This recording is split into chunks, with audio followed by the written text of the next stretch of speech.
Welcome to Second Listen Saturday on the Parenting Roundabout podcast, where we share some fun moments from a past episode for your weekend listening pleasure. Look for new episodes every Monday through Friday. Dun, dun, dun. Mom guilt. Catherine, you feeling some mom guilt there? And what kind of mom guilt are you feeling? We need to fine-tune this definition.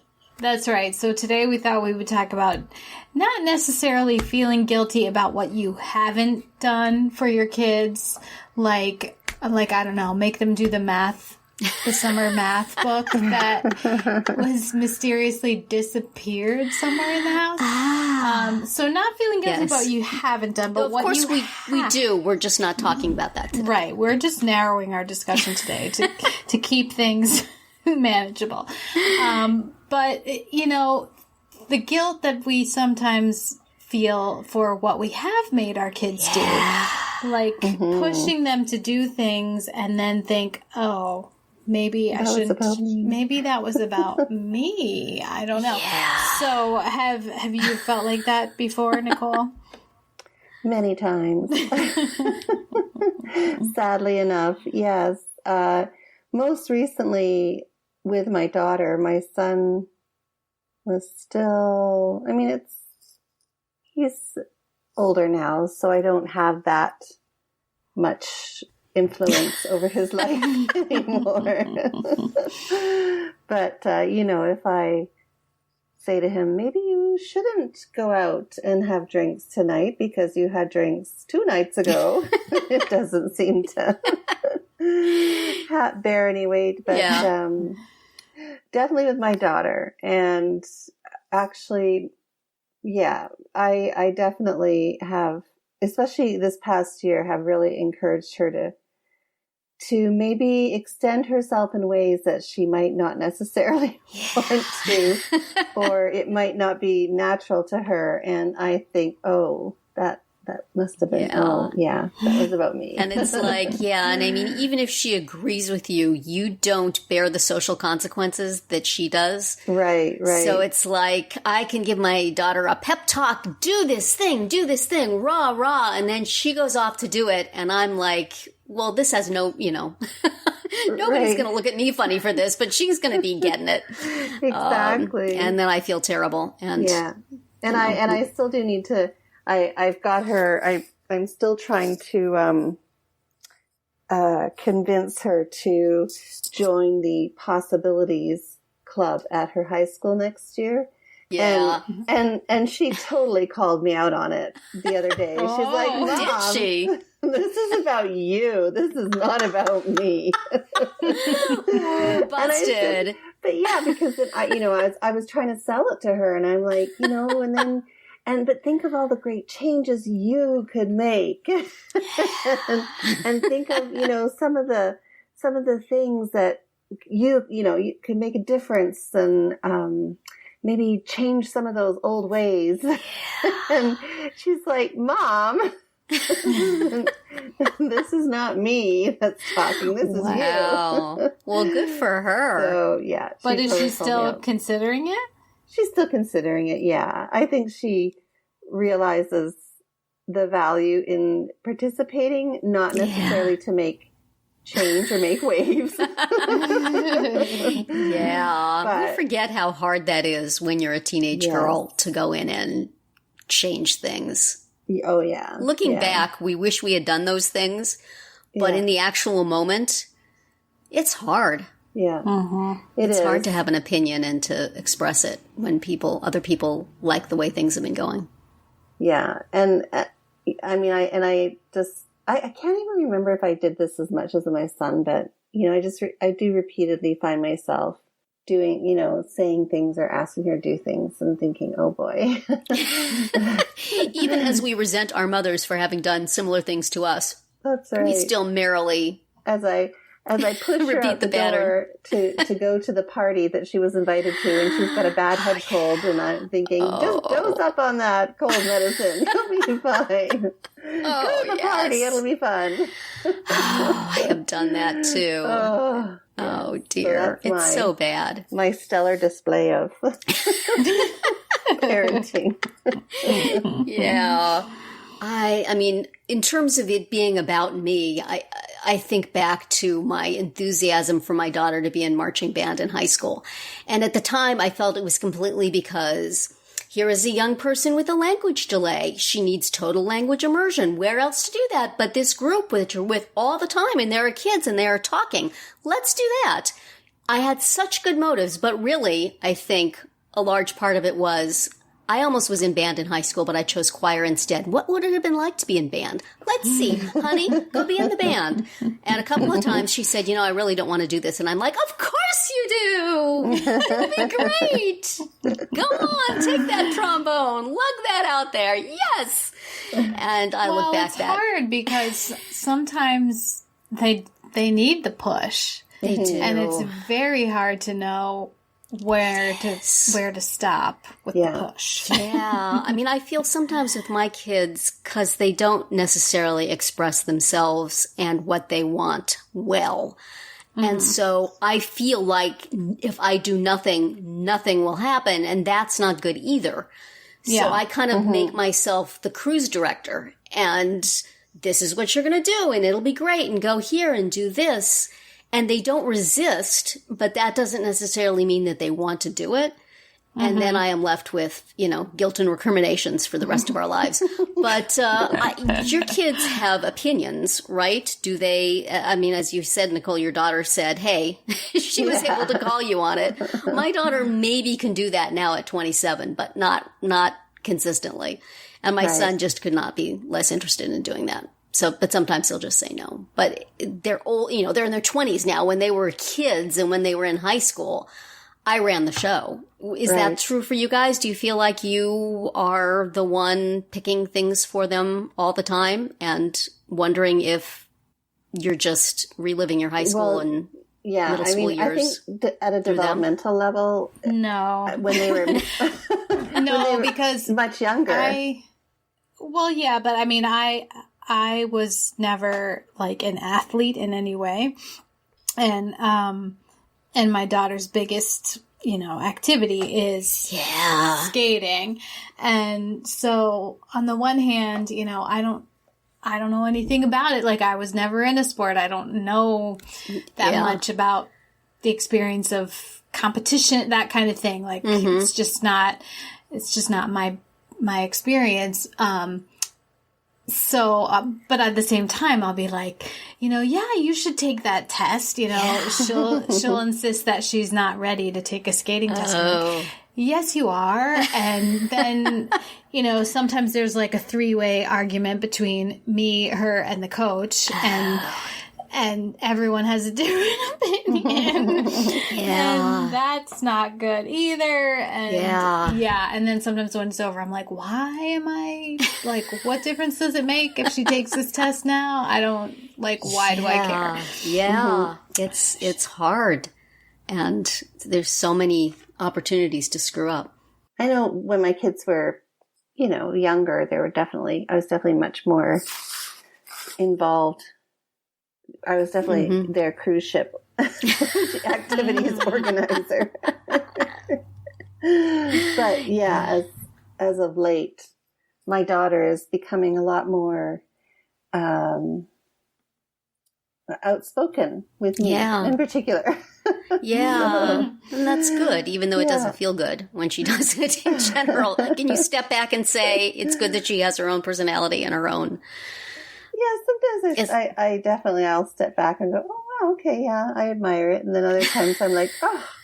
Just do what I say. Yeah, sometimes you're like, listen, I've been doing this I know what's that. 25 more years than you. So let me share the benefit of my many years of experience. Can I tell you how much 27-year-olds enjoy hearing that? My poor daughter gets it from me and from various friends of mine on Facebook. And she's just, anytime she says something, we all say the same thing. And it is so annoying. But I mean, even on more profound things than just activities, I still go back and second guess my decision about, say, inclusion, which, while I support it theoretically, in practice was not good in our school district. And yet I got a full head of steam about it, and I put my daughter in that class, and she's the one who had to sit there and take subpar educational strategizing for many, many, many years. And I think, that was completely my call. She was in no place to make that call. She would have been happy just staying where she was, probably. Maybe not.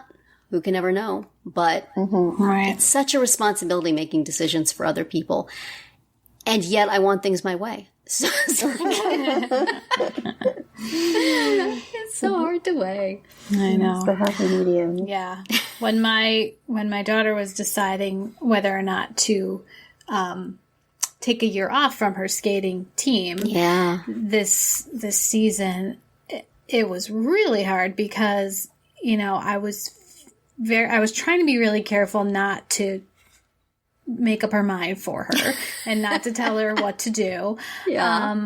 But that was partly because I really didn't know what to do. I really didn't know what was the best answer. And so it was really hard for both of us because I'm like, she didn't want to say, tell me what to do.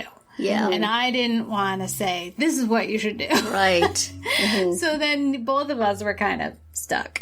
Those are really long and painful conversations when neither of you actually knows what to do, but you feel like you need to keep flogging it.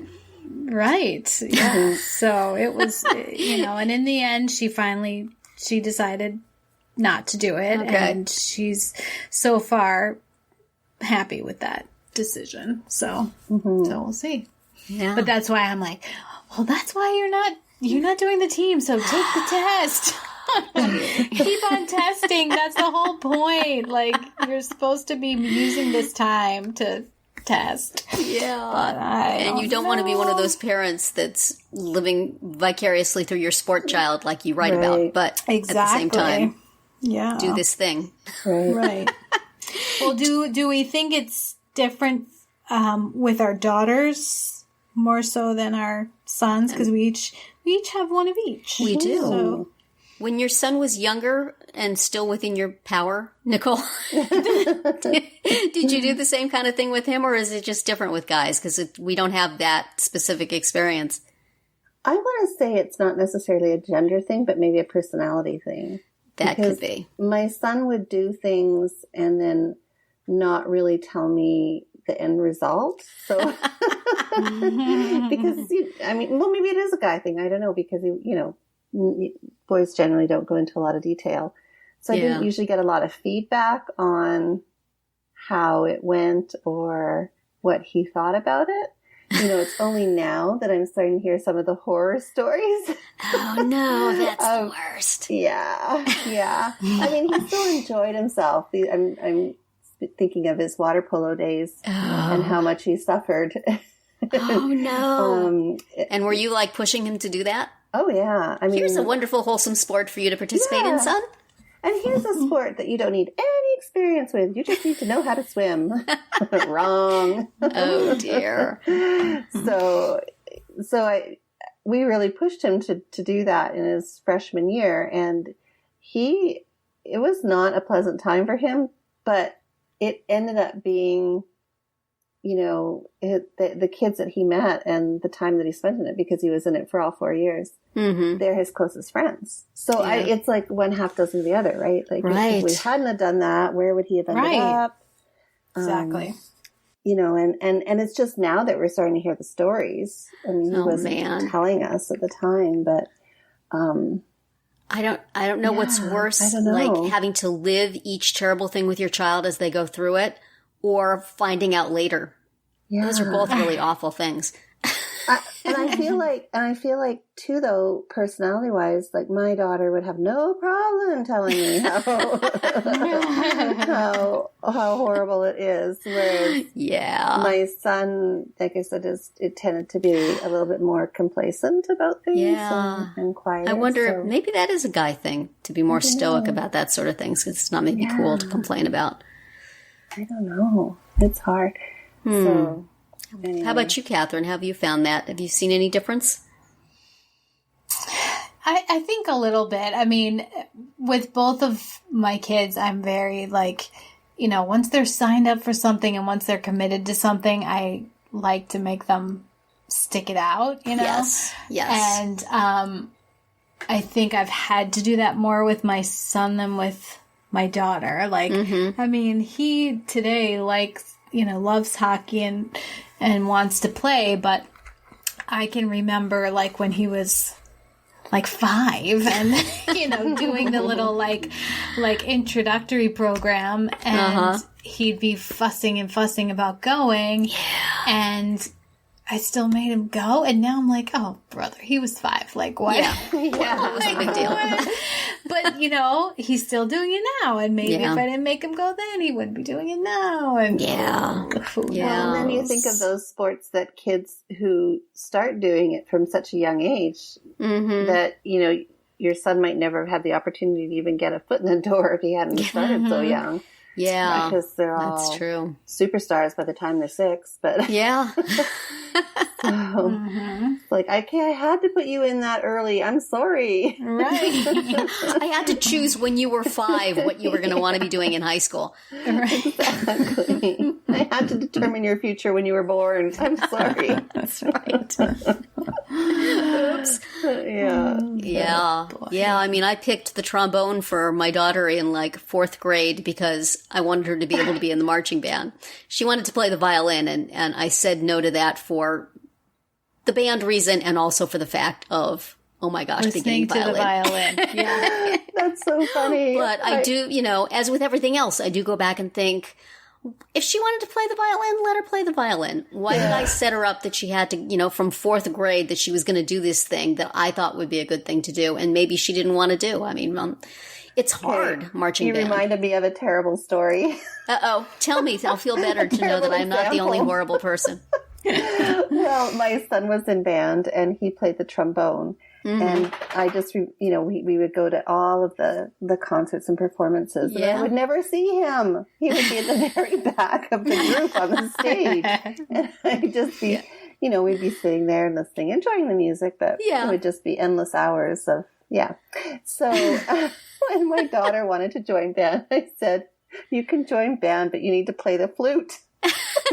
So you'll be up front where I can see you. Up front and I can see you and to get pictures of also, so that it's easier to transport. Yes, true. That is very true. Mostly because I could see her and take photos of her. See, I steered mine away from the flute because I played the flute, and flutes are a dime a dozen. There's so many flutes. So I asked the music teacher in 4th grade, what is an instrument where she would have a pretty good shot of getting into band?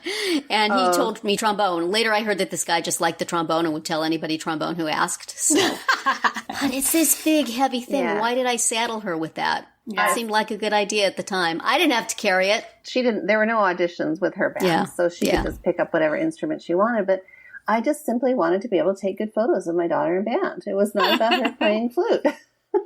So she went through 5 years of flute.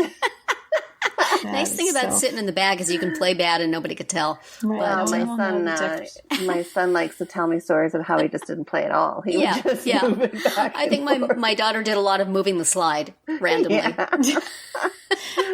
We have videos of my son and his piano keyboarding, because in their elementary school, the kids all had to take piano keyboard from kindergarten all the way through 5th grade. And there's definitely some piano concerts where you can see that he is so totally faking. He is just moving his little fingers on the keys, and he is not pressing them down. Yeah, well, as somebody who came back to the flute late in life to play in the community band, see, living vicariously through my child, to play in the community band, I can say that you can play a flute without really playing a flute too. It's like there's some music I go, just gonna wiggle my fingers. Yeah. But I don't like to sit on the end. I make them put me like in the middle, far away from anybody being able to see that I am faking it, like at least a third of the time, generously. Funny. But we all have our in terms of gender, I really can't tell because my kids are so different and their particular disabilities are so different, and my son doesn't really communicate that much about stuff.